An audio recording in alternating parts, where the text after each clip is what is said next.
Bonjour à toutes et à tous. Dans ce premier cours, on va voir la première partie du langage SQL. On va faire une petite introduction au langage SQL. SQL est l'acronyme de Structured Query Language, ou un langage pour la manipulation des données. Développé dans les années 60 sur les bases théoriques du chercheur Dr. Code dans le but de dialoguer avec les grandes banques de données. Les premières versions utilisables sont développées par IBM et Oracle dans les années 70, adoptées comme une norme ISO en 1987 et depuis, plusieurs versions ont été succédées. La dernière version utilisée actuellement date de 2011. Existe-t-il un seul SQL ou plusieurs? Normalement, les grandes sociétés spécialisées dans les systèmes de gestion base de données ont développé des extensions de création de programmes, des fonctions, des procédures, des triggers propriétaires. Par exemple, pour Oracle, on parle ici de PLSQL. Pour Microsoft ou bien SQL Server, on parle de TSQL. Et pour PostgreSQL, on parle de PLPGSQL. Dans SQL, les commandes peuvent être divisées en 4 grandes familles.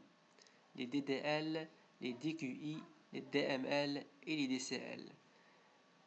Les Data Definition Language, les Data Query Language, les Data Manipulation Language et les Data Control Language. On va les voir une par une en détail maintenant. La première famille de commandes est la DDL, la Data Definition Language. La DDL, ou Data Definition Language, se compose en fait des commandes SQL qui peuvent être utilisées pour définir le schéma de la base de données. Elle traite simplement des descriptions du schéma de base de données et est utilisée pour créer et modifier la structure des objets de la base de données.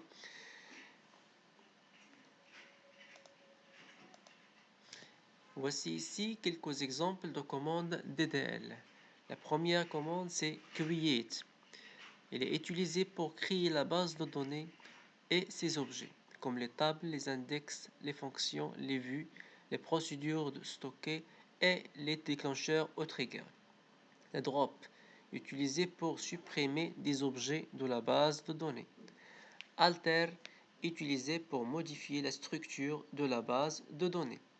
Truncate, utilisé pour supprimer tous les enregistrements d'une table, y compris tous les espaces alloués pour les enregistrements. Comment sert à ajouter des commentaires au dictionnaire de données.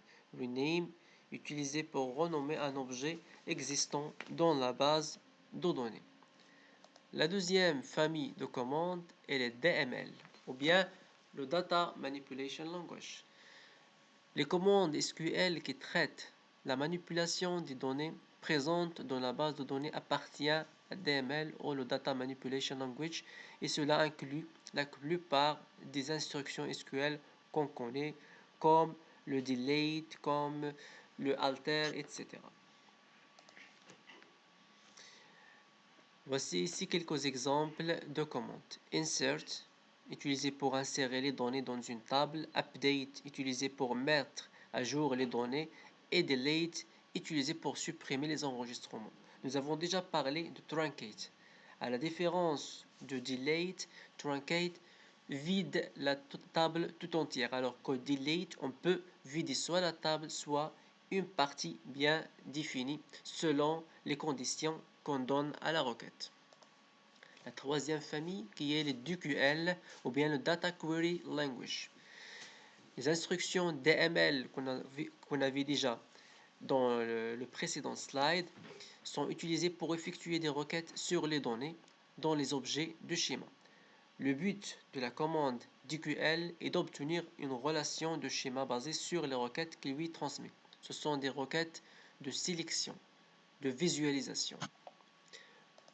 La seule commande existe pour cette famille, c'est le select, le fameux select, qui est utilisé pour récupérer les données à partir d'une base de données, tout simplement.